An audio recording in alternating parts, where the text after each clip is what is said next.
Bring in show music, please.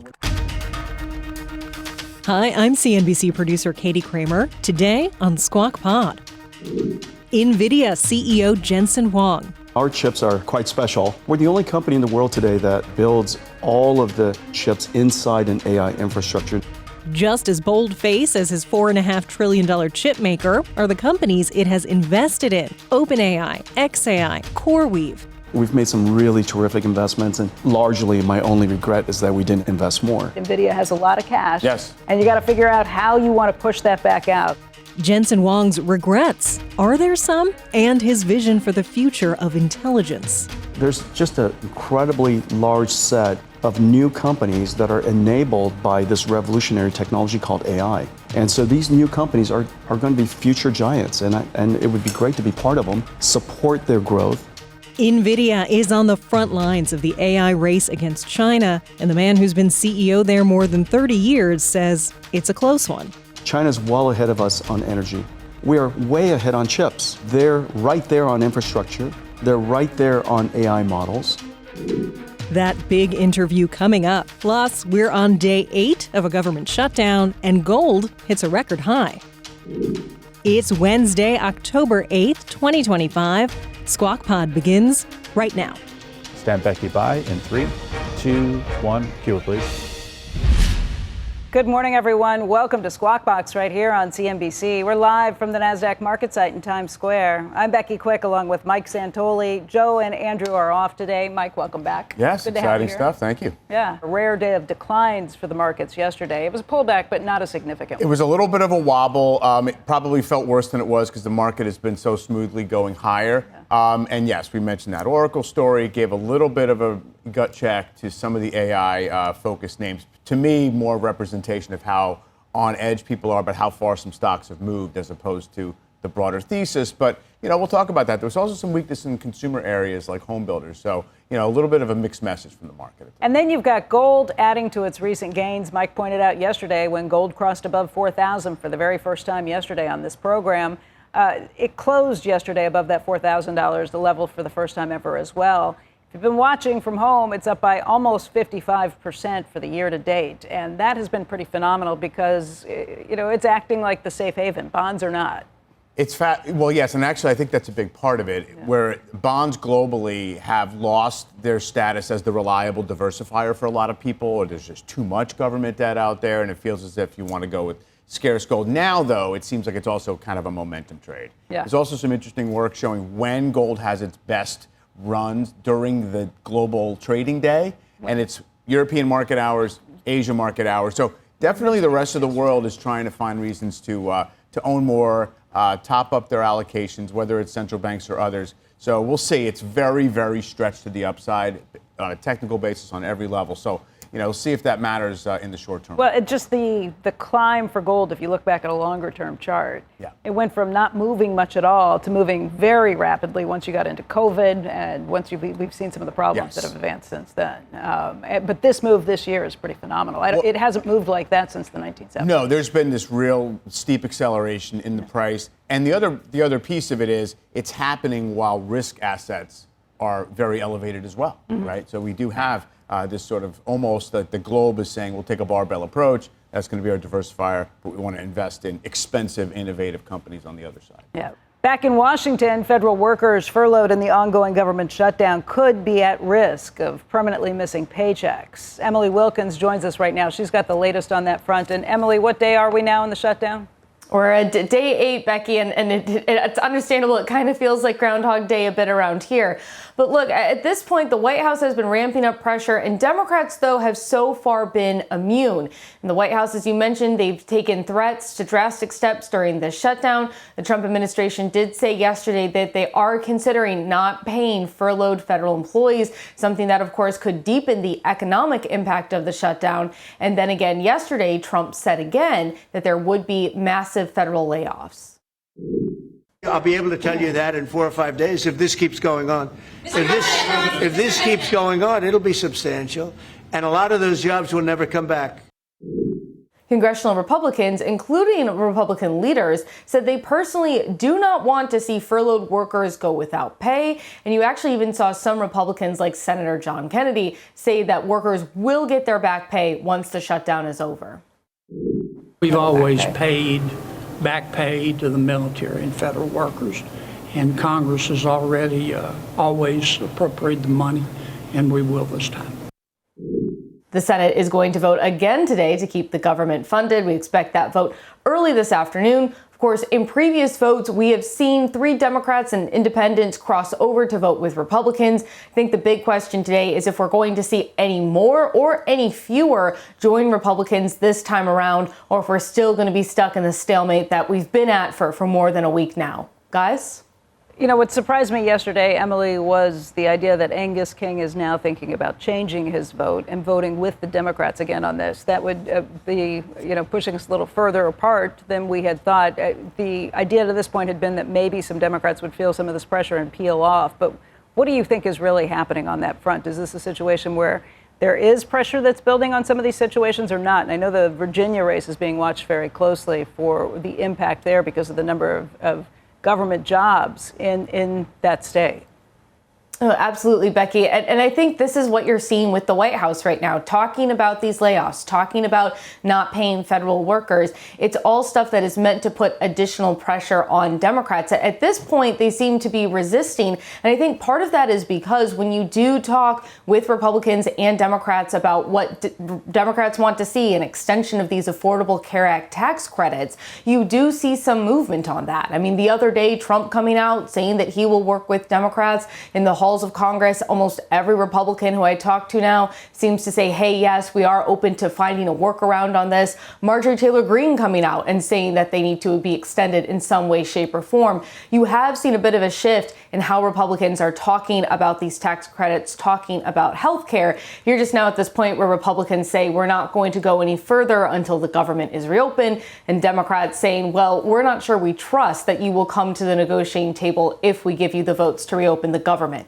So I think what you're seeing right now is a lot of side conversations, a lot of bipartisan groups of senators trying to see what the way out of this is. And when we spoke with Angus King about whether or not he'll switch a vote, he's basically saying that he needs a little bit more from Republicans in terms of commitments for the Affordable Care Act tax credits. Democrats have really decided this is going to be a good issue for them, a potentially winning issue for them. But of course, we'll see how these dynamics change, especially as we get into next week. And October 15th is now circled on everyone's calendar as the day that members of the military are going to start missing pay and missing a paycheck if this shutdown continues until then. Emily, thank you. Emily Wilkins. We're watching Oracle. Shares fell about 2.5% yesterday on a report from The Information that raised questions about the company's plans to buy billions of dollars worth of AI chips and rent them as a cloud provider to clients like OpenAI.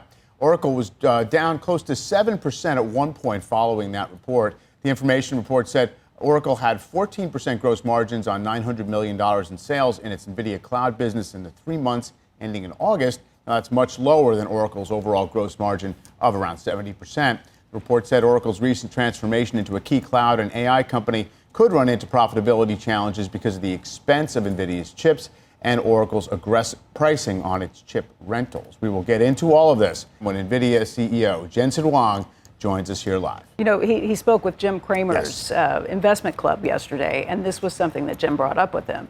Asked him about this, said, what should we make of this? And Jensen basically said, look, Oracle's going to make a lot of money on this down the road. I think some of the older chips that they service, they may make some money on too.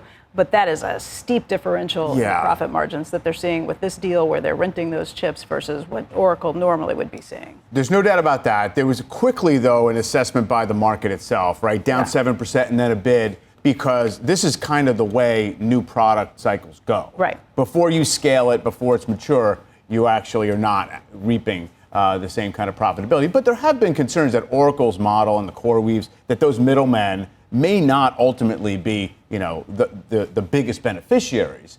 But that doesn't mean it's not viable. It doesn't mean it's not viable, but then again, you have seen big runs in these stocks. You're looking at Oracle year to date up 70%. Yes, it is down 20% off its high. So it was this exuberant run, and it's it depends on where you're starting from, but it's a great run.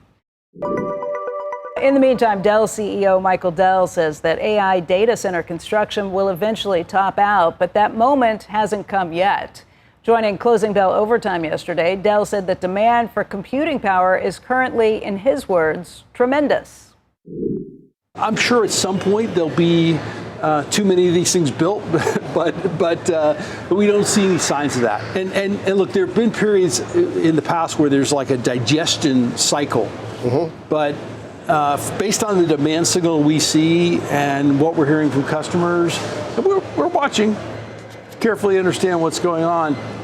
It seems like the demand is very solid. Dell shares rose about 3% yesterday after the company increased its long-term revenue and profit growth outlook. Dell's AI servers are powered by Nvidia's Blackwell Ultra chips. The company sells its devices to customers like cloud service provider Coreweave and Elon Musk's XAI, kind of showing you the interwoven nature of all of these big players. They're all customers and competitors, and at some points investors. Or financial backers. Yeah, right. I mean, it's I guess the demand and the capital needed is so vast that everybody has to pull from wherever they can, and obviously everyone racing to the same point. And speaking of XAI, Bloomberg reporting Musk's AI startup is increasing the size of an ongoing funding round to $20 billion with help from backers, including Nvidia. The report says part of the combo equity and debt deal involves the purchase of Nvidia AI chips to be leased to a huge XAI data center in Tennessee. A little less than 3 weeks ago, Musk posted on X that XAI was not currently raising any capital, and the $12.5 billion of reported debt as part of the 20 is in some special purpose vehicle. That's another part of the story where some of this financing is happening in debt as opposed to just equity, as opposed to just coming out of the cash flow of the big cloud service providers and such. And so, again, it builds up the perceived riskiness of the whole venture. I mean, I'm really excited to talk to Jensen Huang about all of these things. Yeah. It feels like the news flow is just so fast, just so rapid. Absolutely.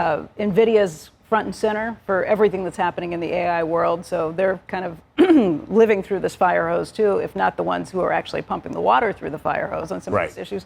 One of the things I'd like to talk to him about just to get his ideas on capital allocation, right? NVIDIA has a lot of cash. Yes. And you got to figure out how you want to push that back out. Do you use it for research and development to build the company? Do you give cash back to shareholders, or do you find ways to make these other investments? And getting his thoughts on how he sees all of that. Based on the consensus, I just ran it this morning, it's supposed to produce, NVIDIA is supposed to produce $240 billion in free cash flow this fiscal year, next fiscal year. So what do you do with that? Their CapEx needs are actually very, very low. It's ironic, obviously, that they don't really need to do a lot. Because they've been at the forefront of the It's intellectual property, basically, right. And they have it.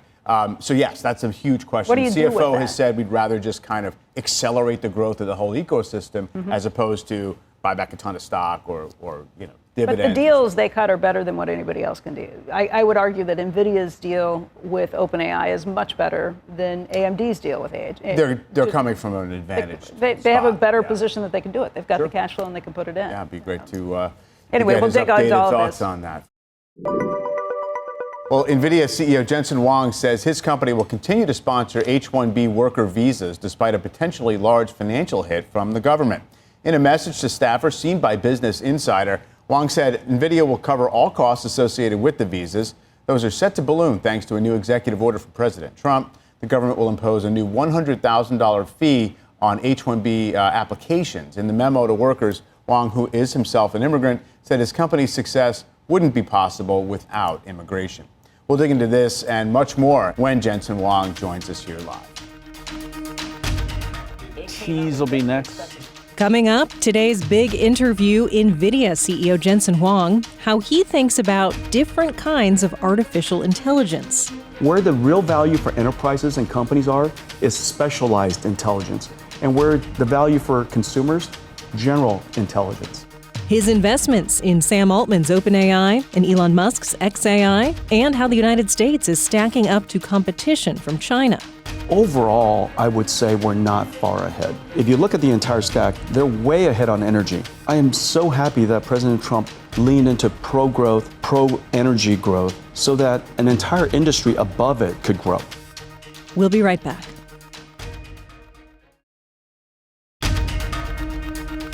This is Squawk Pod from CNBC, today with Becky Quick and Mike Santoli. Up and Becky, Q. Global spending on AI is projected to reach nearly $1.5 trillion this year, and it could top $2 trillion in 2026. Joining us right now is one of, if not the key player that's been driving innovation in the field, Jensen Huang. He is the CEO of Nvidia. It's got a market cap of $4.5 trillion, makes it the world's most valuable company. And Jensen, it is a pleasure to have you here on set. So happy to be here. Nice to see you. Not as happy as we are. Thank you for coming in today. It's great to see you. Thank you. There are so many things that I'd like to talk to you about because it seems like every day there is this huge fire hydrant of news that's all about AI, and your company is at the center of most of that news. So if you don't mind, maybe we can just run through some of these headlines and you can explain what's happening from your perspective. I'd love to. Okay, let's start with the deal that you cut first with OpenAI that you've talked a lot about, that was then followed up by this deal earlier this week with AMD and OpenAI. It's got a lot of people trying to figure out what the dynamics are of this industry. What do you think about it? Did you know about that deal before it was announced? Not really, but our deal is very different than theirs. We've been working with OpenAI through Azure, Microsoft, and OCI, and Coreweave, and so through third parties for quite a long time. In fact, in 2016, I delivered the world's very first AI supercomputer called DGX-1 to a startup, a nonprofit startup in San Francisco, and that company turned out to have been OpenAI. And so we've been working with them for quite a long time.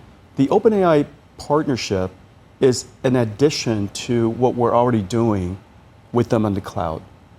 All of the cloud contracts, we're going to continue to execute on all that. But our partnership with them is quite unique in the sense that this is the first time we're going to sell directly to them. Until now, we've been only selling through the clouds. And so we're going to keep doing that. But the thing that's really exciting is that now, by selling directly to them, we could help prepare them for a day when they're self-hosted hyperscaler. And our agreement basically entails us selling entire systems and infrastructure to them.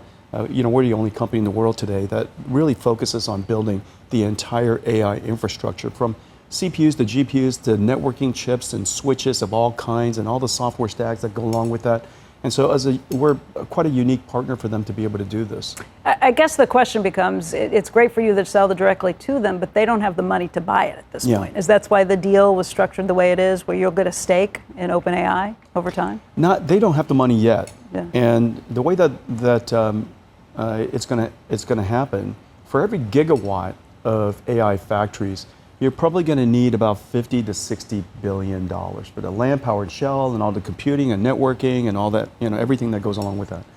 And they're going to have to raise that money through, first of all, the revenues, which is growing exponentially, equity or debt, and they gave us the opportunity to invest alongside other investors when the time comes. And so it's not something we have to do, but it's something that they're giving us the opportunity to do, and I would love to do. One of the things that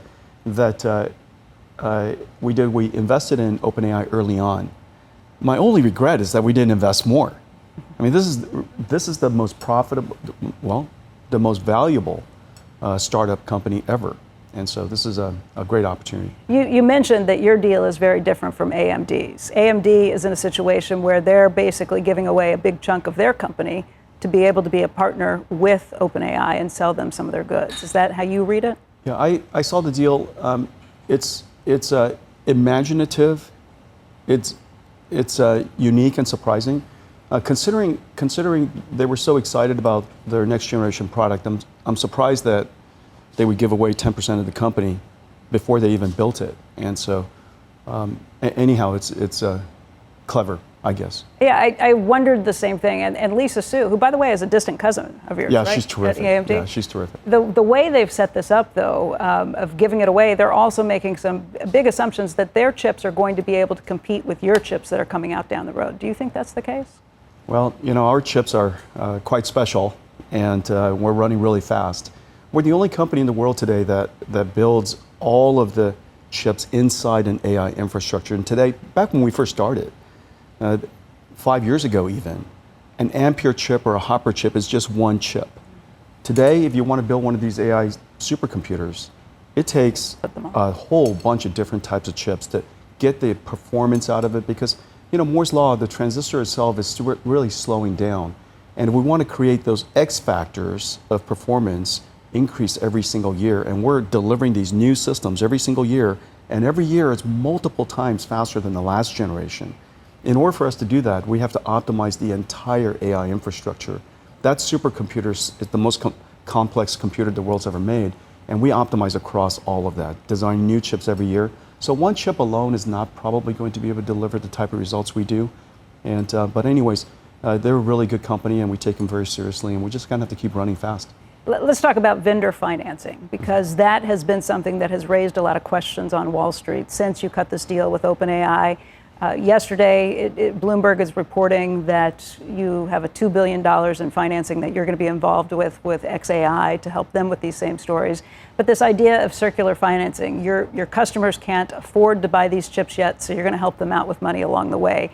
That leads some people to think back to what happened with companies during the big buildup like a Lucent or a Nortel in the early days. Is this different, and if so, how? Well, first of all, XAI, I'm super excited about the financing opportunity that they're doing. The only regret I have about XAI, we're an investor already. The only regret I have is I didn't give him more money. Almost everything that Elon's part of, you really want to be part of as well. And he gave us the opportunity to invest in XAI. I'm just delighted by that. And so that's an investment into a really great future company, and I'm really excited about that. That's not vendor financing per se. But what's going on in the world versus what happened in 2000 is just dramatically different. Back then, as you recall, there were pets.com, hospitals.com, and all of the internet companies combined was, what, $30-40 billion in size? If you look at the hyperscalers now, that's where the first tranche of AI infrastructure is building. If you look at the AI, the hyperscalers have about $2.5 trillion of business that's already operating today. That business, that $2.5 trillion business, and the capex that goes underneath that is about, call it $500 billion.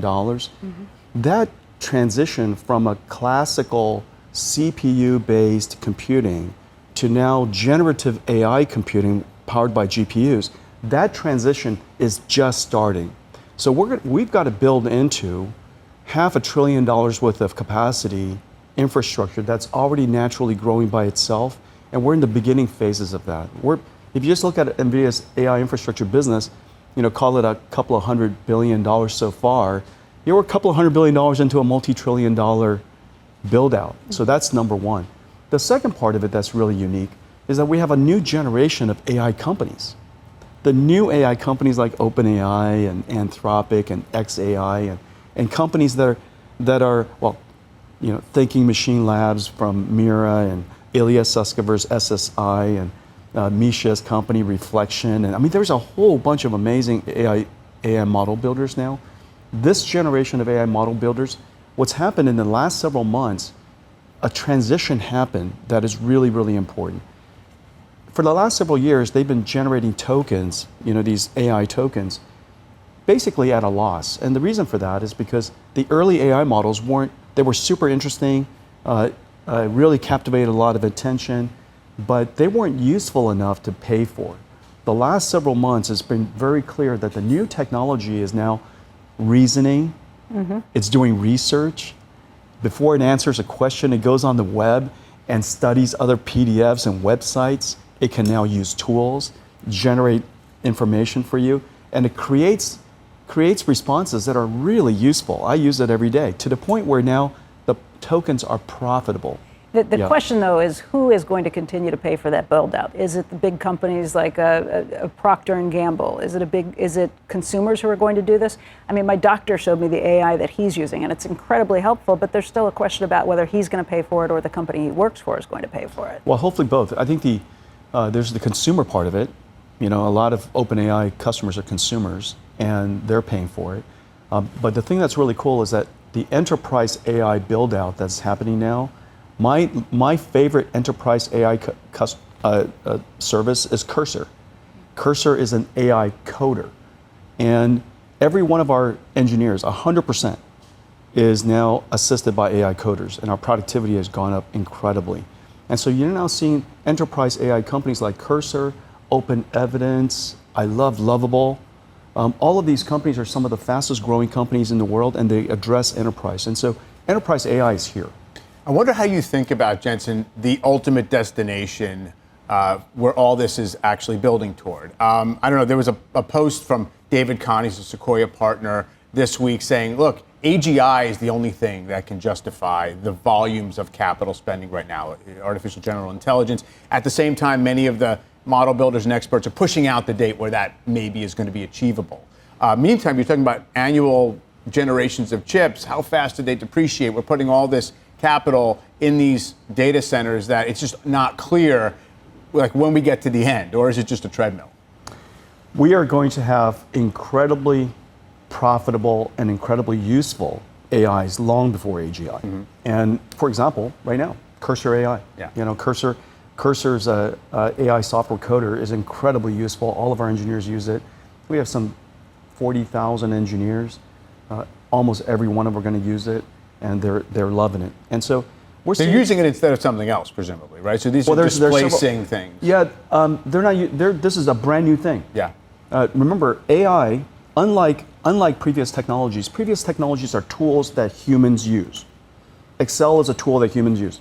A web browser is a tool that humans use. For the very first time, we have technology that can actually use tools by itself.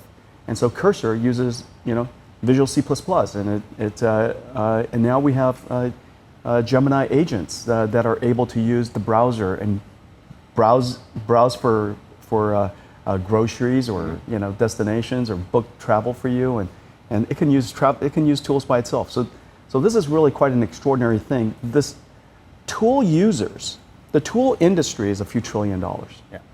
Tool user industry is $100 trillion, which is the reason why everybody's so excited about the future of technology, because it could augment labor, it can increase the productivity of labor, and here at Nvidia, it's increased our productivity tremendously. You've already said you wish you could have bought more OpenAI and maybe invested more in XAI at this point. That implies that you don't think that this is all redundant. Because a lot of the players, if I read what Sam Altman says and the message he tries to convey, it's as if they're sprinting to try to stay ahead of everybody else because they think it's not going to be room for everybody necessarily who's trying to do something similar. I think there's general intelligence, and I think there's specialized intelligence. Yeah. We love general.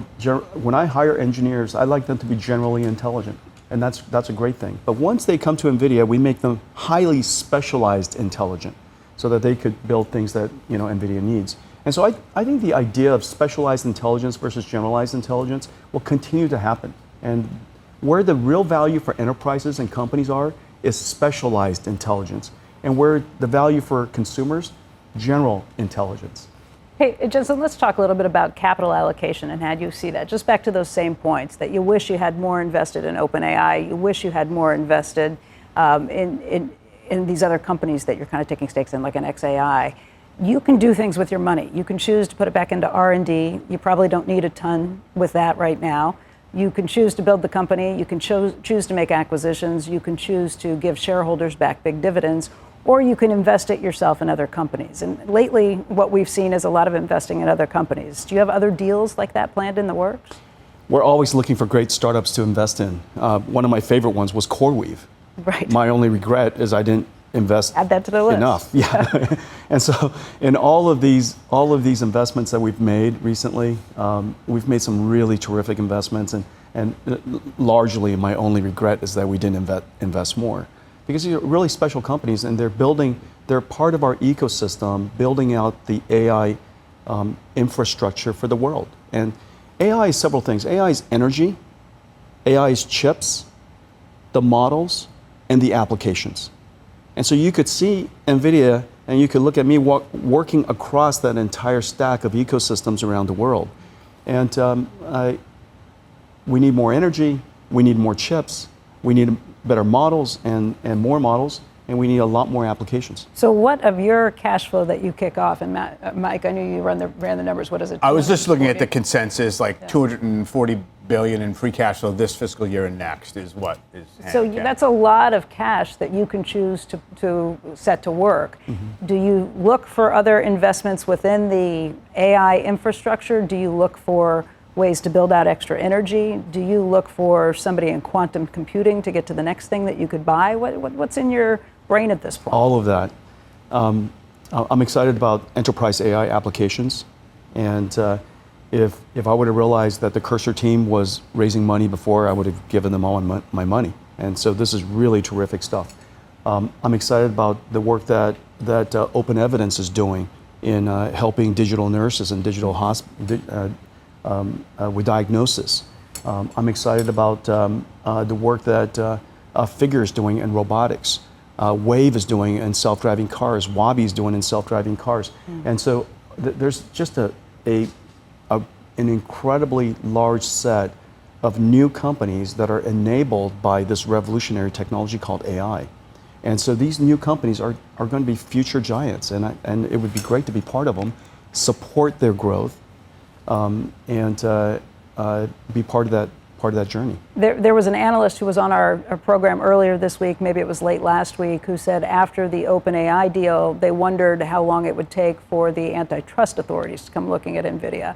I didn't quite understand that, dug into it a little bit. Reuters has put out something just saying that as all these big giants in the AI development world kind of team up and partner, it does raise questions about whether it shuts out new entrants. What's your response to that? What do you say? All of these deals have to be done in a way that is fair to others, doesn't foreclose markets, and is not exclusive.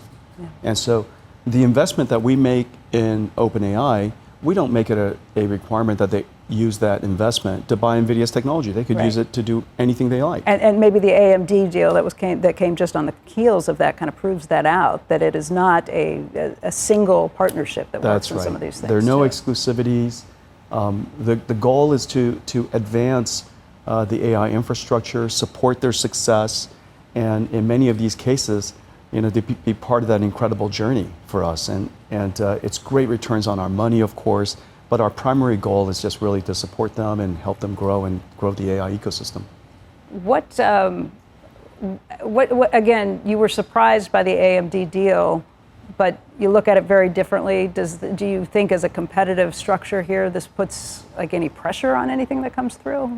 I don't think it has really anything to do with it won't affect anything that we do. I think our primary focus, our strategy number one, is to create a platform that increases performance, or another way of thinking about it, reduces token generation cost by very significant margins every single year.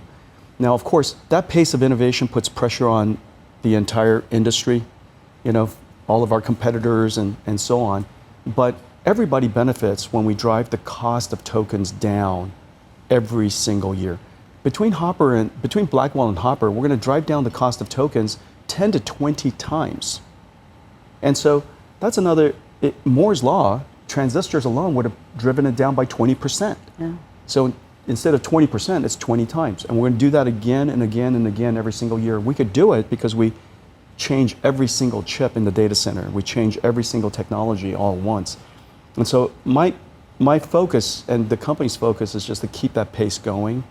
And when we keep that pace going, the ecosystem around us, when the token generation continues to decrease, the AIs get smarter. And when the AIs get smarter, we can use it for more applications, and we can drive more productivity into the economy grows, everything gets better. When the AIs do get smarter, is that going to mark a transition away from just the hyper-intensive physical capital building part of this, where hardware is the entire, the entire game in a sense, right? I mean, it's an interesting thing when I look at how the Metas and the Microsofts and the Alphabets were looked at a few years ago. Oh, they're asset light. They don't have to reinvest in their businesses. They have massive free cash flow. And now it's about actually creating physical assets that are going to be productive down the road. Do we get to a point where it's like, now we reap? No. And the reason for that is because forever, AI is going to be about thinking. And in order to think in real time, to understand the question, understand the context, maybe go do some reading and research on the internet, that thinking process requires a computer. That's the reason why I say there's a new industry. We've created a brand new industry called AI infrastructure. And these infrastructures will be like the electricity infrastructure, the internet infrastructure, and this will be permanent infrastructure for society, every society. And so this is a transformative time. And the way we deliver computers in the future, the way we deliver intelligence and produce intelligence is fundamentally different. The thing that you mentioned, which is really interesting, is when you look across the stack, when I said earlier, AI is energy, it's chips, it's infrastructure, it's AI models, and it's AI application. And in just one conversation, we've already identified that energy industry is growing. The chips industry, for example, us, we're growing. Infrastructure, Azure, OCI, AWS, Coreweave, Nebius, these incredible companies, they're growing. AI models, OpenAI, Anthropic, X, they're growing. And on top of that, AI applications, Cursor, OpenEvidence, isn't that right? We're literally seeing a complete revolution across that entire stack and opportunities across it. And to the extent that we have the financial capacity to do so and to be part of this this entire stack, we're going to participate across that entire stack. Jensen, you're not only looking at technological advances and thinking about how to do that, how to build this infrastructure, you have to be thinking about risks all the time too. Yeah. What's at the top of your list in terms of risk assessments when you're looking at these things that pose a risk, pose a threat to the growth that you're talking about? Well, there's a lot of technology risk and there's a lot of, product design risk. There's a lot of those kind of things, but those kind of things are things we're good at. Yeah. Fundamentally, our company is good at building technology and building products, and so we're good at those things, and we're continue to be careful and thoughtful about doing those things. The things that are hard for us, that are new for us, is geopolitical risk, and it's out of our control. And the best thing that we could do is just inform policymakers and governments about the nature of AI, why it's different than previous technologies, to be accessible to them. To be informative to them, and then help them shape policies that are in the best interest of the world, the best interest of the countries. So how far ahead of China do you think we are in terms of AI development at this point? How close? Depending on which layer of the stack, but overall, I would say we're not far ahead. If you look at the entire stack, they're way ahead on energy. I am so happy that President Trump leaned into pro-growth, pro-energy growth, so that an entire industry above it could grow. If you could just imagine, without President Trump's pro-energy policy, that entire layer above the energy would have been constrained. China's well ahead of us on energy. We are way ahead on chips. They're right there on infrastructure. They're right there on AI models. Our models are better overall. OpenAI's is better, Anthropic's is better, Gemini's better. However, their open source models are well ahead of us. And then on the application layer, we have to be quite mindful because their applications are very fast moving. Their society is very quick in adopting new technology. They're under-regulated they don't regulate heavily at the industrial level. And so the applications in China are advancing incredibly fast.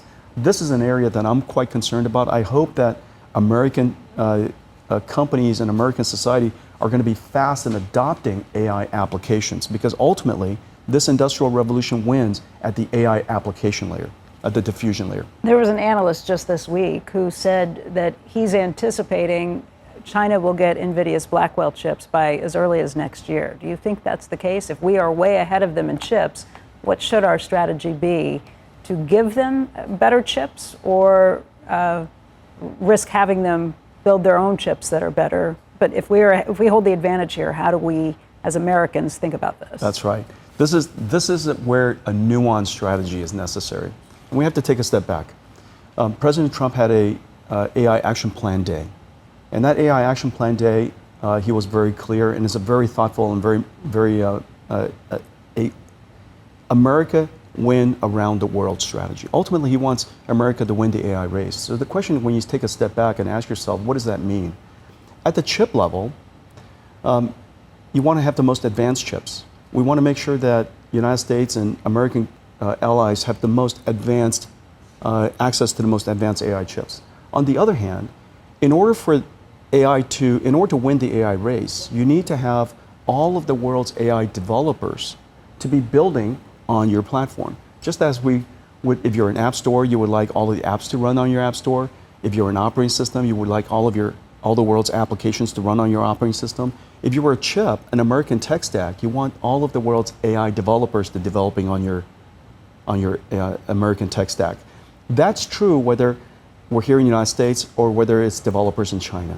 But so this from a defense nuance, perspective, we don't want them having the chips that are as great as we are, because we don't want them having access to that, particularly when it comes to the military. No government, surely Chinese government, is going to be building their defense on Western technology.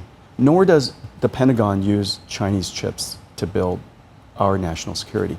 And so they have plenty of chips themselves. Don't forget that this is a country not without any chips. They have Huawei, they have really, really sophisticated and really entrepreneurial startups building AI chips. They're manufacturing lots of chips. And so the fact of the matter is their military has plenty of access to their own chips. What we need to do is find a nuanced strategy that allows the United States to stay ahead, but for American tech stacks to be used all over the world so that the world builds on the American standard. Are we on the way to being that global standard? I mean, you keep hearing about sovereign AI, and it seems as if there are these interests in creating parallel kind of AI ecosystems. If we don't win around the world, someone else, if we preclude other people from building on the American tech stack, they'll have to use some other stack. I think David Sachs had a really simple KPI. He said, in 5 years' time, if the American tech stack is 80% of the world, then we are doing a good job winning the AI race. If the United States is 20% of the world, then we've lost the AI race. Now, one of the things that's really important is that developers are all over the world. 50% of the world's AI researchers are in China. China is 30% of the technology industry, technology market. The Chinese market is large. They've got 1 billion users. And so it's not a market that you could easily decide to walk away from if your ultimate goal is for America to win the AI race. Giving up 30% of the world's market right from the get-go, and then not allowing American technologies to diffuse and be proliferated around the world, we are essentially isolating American technology into America and forfeiting and conceding the rest of the world to everybody else. And I think President Trump would say that that would be not a condition for America to win the AI race. And so we have to find a nuanced strategy that allows America to have the best technology, earliest technology, but also to win AI developers around the world and win AI markets around the world. I think you also want to be bringing in and working with the best talent. And to that point, you put out a memo to your employees yesterday about the H-1B visas and the new government requirement that it's going to cost $100,000 on top of it to bring someone in from China or from India or from elsewhere. What is your policy with that? What do you think of this new step in it? I know you've said that you're going to step up and go ahead and pay those to bring people in. Immigration, I'm an immigrant. Immigration and we're very glad to have you here. Thank you. Thank you. Immigration is the foundation of the American dream. This ideal that anyone can come to America and through hard work and some talent be able to build a better future for yourself. My parents came here because of the American dream and wanting us to be able to enjoy the opportunities and this incredible country that is America. And I think this ideal and this dream is common around the world. Only America has a phrase that says the American dream. There's no other country that has something other, some other country dream. And so we would like to create this opportunity for all of our employees, and I hope that this opportunity persists for everybody else. I do think that President Trump's H-1B policy enables us to continue to attract the world's best talent and enable them to come to American companies. And for all of these foreign students who come to the United States, gets an incredible American degree and one of the best educations in the world, to create the conditions by which we can have them stay. I think it's a first step. There are things that I would love to see that enhances the policy so that there's still some opportunities for serendipity to happen. For example, I don't think that my family would have been able to afford the $100,000. And so the opportunity for my family and for me to be here would not have been possible with this current policy. And so I'm hoping that there will be enhancements to it. And I think this is just a first step, and President Trump is always pragmatic, and I think that it'll be enhanced over time. But this is a nice improvement. We mentioned, just quickly, $4.5 trillion market cap. Your employees created that value and are also beneficiaries of that value. How do you run a business and maintain a culture when so many of your employees have done so well financially and keep them motivated and such? Yeah, half of your employees have a net worth of more than $1 million, and I think 75% are over $1 million. Half of them are over $25 million in net worth. Yeah, and I'm so happy about that. I get so many emails with people saying, I just bought a house, or I just bought my parents a house, or put my kids through school, and I just love that. The way you do that is to stay focused on the purpose of the company, the important work that we're doing. Ultimately, my job is to create the conditions by which amazing people could do their life's work. And as it turns out, for most people who are doing their life's work, the money is a symptom of doing that work well. It's not the purpose of the work.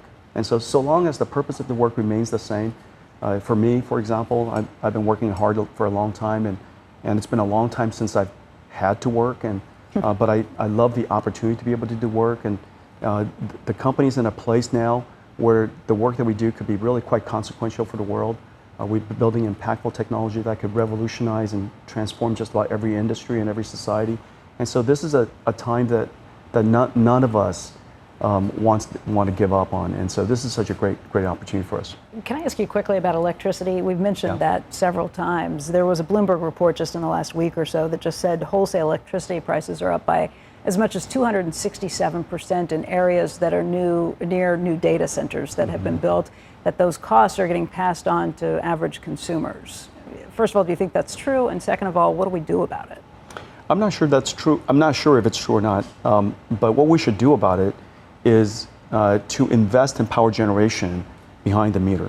And President Trump has really created the conditions by which we could go and do that and all become power generation companies ourselves. And so these data centers should be outfitted with power generation capabilities, whether it's natural gas or in the future, several years from now, nuclear.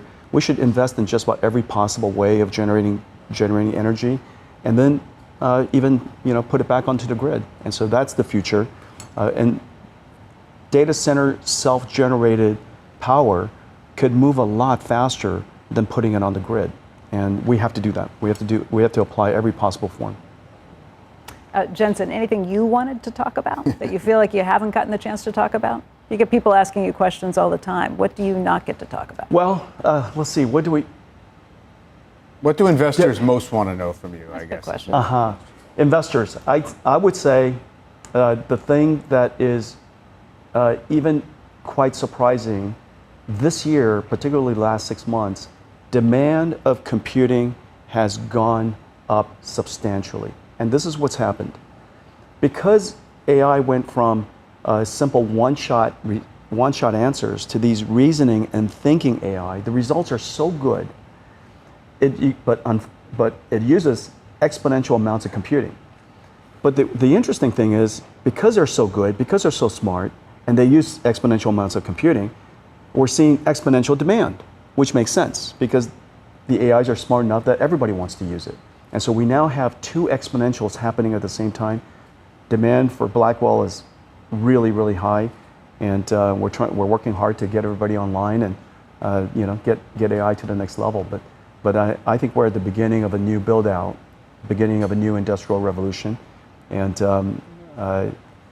it's going to be exciting times. Jensen, we want to thank you very much for being with us this morning and being on set. It's really great to see you. Thank you so much. Yeah. Yes, thanks so much. Appreciate it.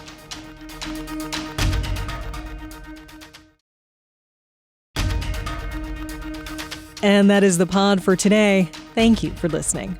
Squawk Box is hosted by Joe Kernan, Becky Quick and Andrew Ross Sorkin. Big thanks to Mike Santoli for sitting in today. You can tune in weekday mornings on CNBC at 6 Eastern, or get the smartest takes and analysis from our TV show right into your ears when you follow Squawk Pod wherever you like to get your podcasts. Have a great day. We'll meet you right back here tomorrow. We are clear. Thanks, guys.